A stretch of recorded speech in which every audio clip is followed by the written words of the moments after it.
Saudações, pessoal. Eu sou Ricardo Tchaikovsky e vamos dar continuidade às nossas aulas sobre magia cerimonial clássica. Dentro desse tema, nós já falamos de cosmovisão, do conceito de Deus absoluto e agora nós vamos falar de hierarquia espiritual. Como eu havia prometido, a partir desse vídeo, as aulas se tornarão cada vez mais práticas, pois o objetivo é que os membros da Sociedade Luciferiana de Estudos Esotéricos tenham sucesso em suas magias e atinjam os seus sonhos, realizem seus desejos de uma maneira mensurável, e não que esse tipo de estudo satisfaça apenas a intelectualidade da pessoa. Os assinantes do Catarse, nos pacotes acima de aprendiz, irão receber instruções detalhadas por escrito para fazer os rituais com segurança e eficiência. Para quem não assina, o link vai estar aí na descrição, então não perca tempo. Entender sobre hierarquias espirituais é fundamental para se praticar a magia cerimonial clássica por dois motivos. O primeiro é porque é um assunto recorrente. Qualquer grimório clássico de magia, qualquer sistema clássico, qualquer sistema teúrgico, ele vai lhe apresentar uma hierarquia que rege aquele sistema. Além disso, os antigos enxergavam um universo extremamente padronizado, onde tudo estava conectado e as coisas eram totalmente interdependentes. Nesse contexto, as hierarquias elas serviam não só para representar os diferentes graus de manifestação desses padrões, como também para pontuar a relação de força e de dependência entre essas forças. Isso é importante destacar, pois quando o homem moderno pensa em hierarquia, ele sempre pensa em uma relação de interesses. Nós pensamos em patentes, nós pensamos em cargos, em ordem de importância, sempre pautadas pelo mando e pelo desmando. Ou seja, quando pensamos em uma hierarquia, sempre pensamos em chefes, funcionários, senhores, servos, generais, soldados. E esse não é o sentido exato que temos que ter em mente quando falamos de hierarquia espiritual, especialmente em magia cerimonial clássica. Para dar uma visão clara disso, de como é realmente essa hierarquia, pense em um relógio analógico suíço, aquele cheio de engrenagens. O sistema hierárquico espiritual ele é igual a esse relógio, com todas as engrenagens funcionando.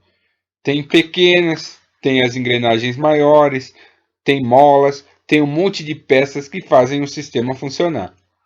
A hierarquia espiritual, ela funciona de forma semelhante. Os padrões espirituais mais poderosos, eles necessitam de padrões menos poderosos para interagir em determinadas frequências. Assim como esses padrões menores, eles só funcionam porque recebem influência dessas vibrações espirituais mais poderosas. Transmitindo isso para uma linguagem mais próxima da linguagem dos grimórios, isso significa que as divindades de alta patente, elas precisam das divindades de baixa patente para se manifestar nos planos mais grosseiros da criação.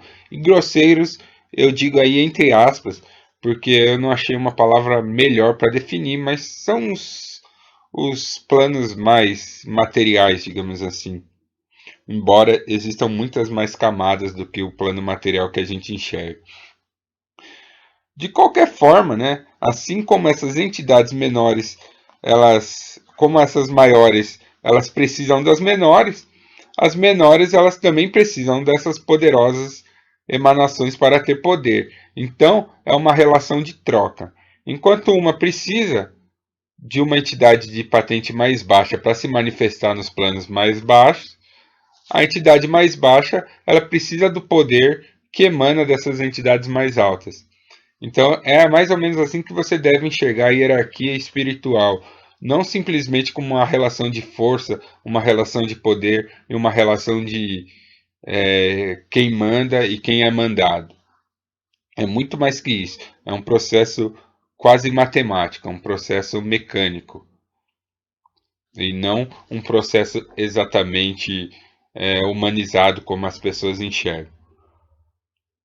Então, mais do que uma relação de comando, essas hierarquias elas expressam a maneira como as vibrações espirituais interagem com determinados planos da existência. Transportando essas ideias para os sistemas de magia, nós podemos perceber que as hierarquias, na realidade, elas são a maneira como um determinado grupo decodificou a cosmovisão e o conceito de Deus absoluto que nós estudamos aí nos vídeos anteriores. Lembra-se o que eu disse, que um sistema de magia, especialmente esses sistemas de magia descritos nos grimórios, eles são como se fossem idiomas, como e cada ser desse, cada entidade ali representada, ela é como se fosse uma letra de um alfabeto. Então, quando nós falamos, por exemplo, de espíritos olímpicos, estamos falando de padrões espirituais que emanam das esferas planetárias, que foram decodificados em uma hierarquia que mostra como um determinado grupo de pessoas enxergavam essas forças no seu dia a dia. Da mesma maneira, quando John Dee fez a decodificação dos anjos enoquianos, né, ele também utilizou um raciocínio semelhante. Vários sistemas fizeram a mesma coisa com as esferas celestiais. Na Goécia nós temos uma hierarquia. Os seres elementais têm sua própria hierarquia. Então tem a hierarquia dos seres do fogo, da água, do ar, da terra, né? E assim por diante. Eu resolvi escolher uma hierarquia de trabalho para nossas aulas que representasse de alguma maneira as aspirações da nossa sociedade luciferiana de estudos esotéricos. Como nós estamos falando de magia clássica, eu quis selecionar uma hierarquia próxima de algum grimório clássico. Por isso que eu não vou usar especificamente nesses vídeos onde eu estou falando de magia cerimonial clássica, as coisas da Goécia luciferiana e as coisas da demonolatria da Conoli, por exemplo. Além disso, eu queria uma hierarquia demoníaca por excelência, na qual Lúcifer fosse o regente por motivos óbvios, né? Nós somos a Sociedade Luciferiana de Estudos Esotéricos. Isso me deixou com poucas opções, pois a maioria dos grimórios clássicos eles foram criados numa mentalidade judaico-cristã, na qual o Deus de Israel é o regente máximo. Nada contra quem usa esses grimórios e essas hierarquias e trabalha na magia clássica desse jeito. Mas realmente eu queria seguir um caminho luciferiano. Mas eu queria seguir para essas aulas específicas um caminho luciferiano pautado aí na magia tradicional clássica. Então eu tinha três opções bacanas. Eu tinha o Grimório Verum, o Grande Grimório e a Sagrada Magia de Abramelin. Esses grimórios, apesar de uma considerável influência cristã e judaica, especialmente na parte ritualística, litúrgica e nas orações, eles têm uma hierarquia demoníaca bem definida que funciona quase que independente desse lado religioso do resto do Grimório. Ao contrário da Goécia de Salomão, que, ao meu entender, não funciona bem se você extrair todo esse conceito judaico-cristão do Grimório. Na minha concepção particular, eu acredito que ele não funciona tão bem assim. Colocando sem meias palavras aí para os meus críticos, dentro da minha concepção, a Goécia Salomônica ela é um sistema de magia da mão direita. Eu acredito que o mago, para ter mais sucesso, ele tem que ter uma pegada da mão direita para lidar com a Goécia. Mas isso é uma opinião particular minha. A Sagrada Magia de Abramelin, ela também é um sistema bem delicado de se relacionar. Pois, ao meu ver, novamente ao meu ver, é a minha opinião, sem nenhum embasamento técnico, é a minha opinião, tá? Ao meu ver, a primeira e a segunda parte desse livro, né, ela é uma pegadinha ideológica.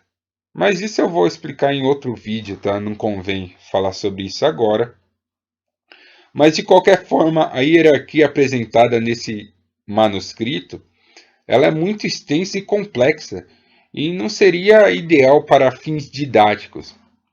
Eu acho que se eu usasse essa hierarquia, eu ia acabar muito mais confundindo do que esclarecendo as pessoas que estão interessadas aí em praticar a magia cerimonial clássica.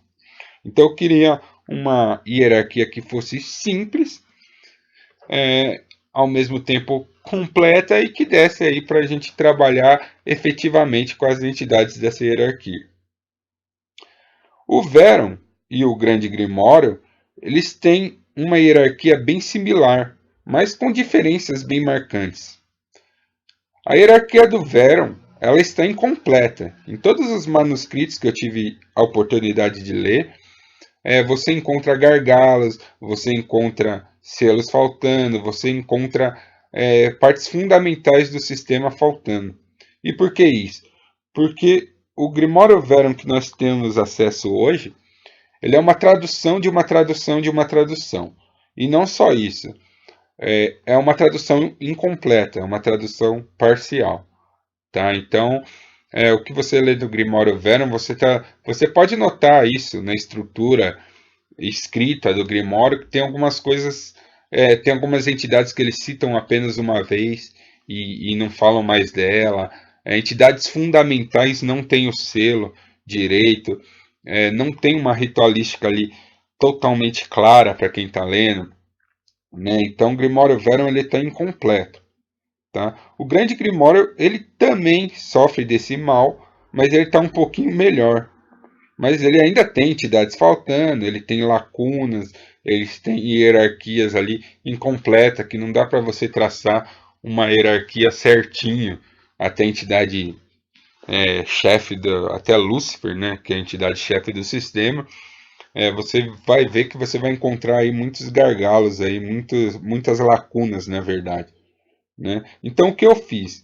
Eu peguei essas duas obras e, a partir das minhas práticas e das minhas pesquisas, eu fiz uma versão funcional para apresentar uma hierarquia aí baseada nessas duas obras, então no Grande Grimório e no Grimório Verum. Né? Alguns de vocês devem estar se perguntando se isso é possível. Né? No livro A Doutrina das Trevas, que eu lancei ali no Clube de Autores, os membros da Sociedade Luciferiana de Estudos Esotéricos ganham uma cópia PDF desse livro, mas quem não teve a oportunidade, ele está lá no Clube de Autores. Eu vou deixar o link na descrição.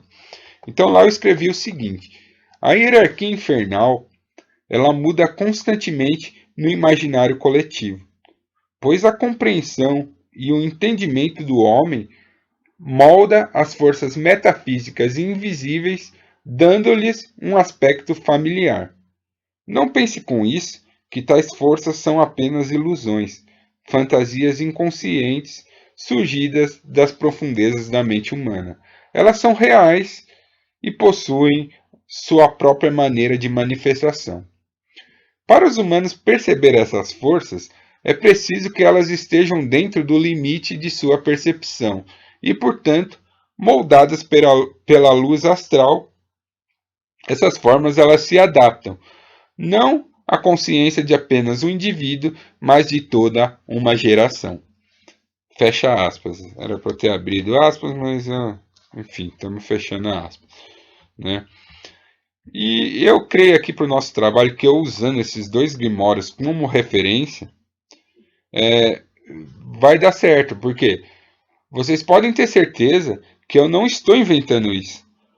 Tudo que eu vou passar para vocês aí nesses vídeos, nessas aulas, tudo isso já está materializado, já está cristalizado no plano astral e no inconsciente coletivo por séculos e séculos.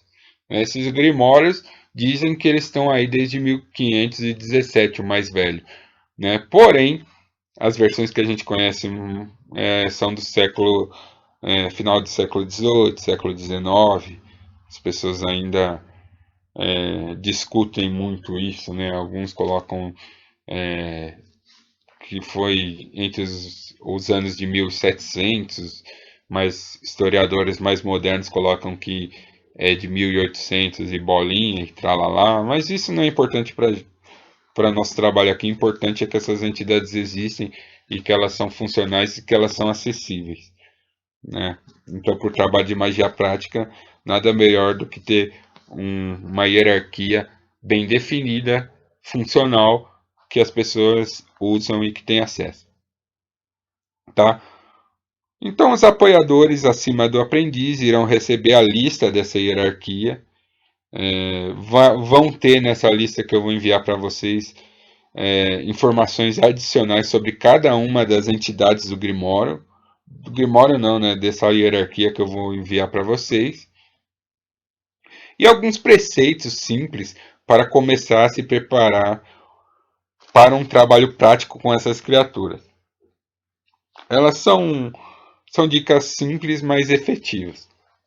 Então é isso aí, eu sou Ricardo Tchaikovsky e até a próxima.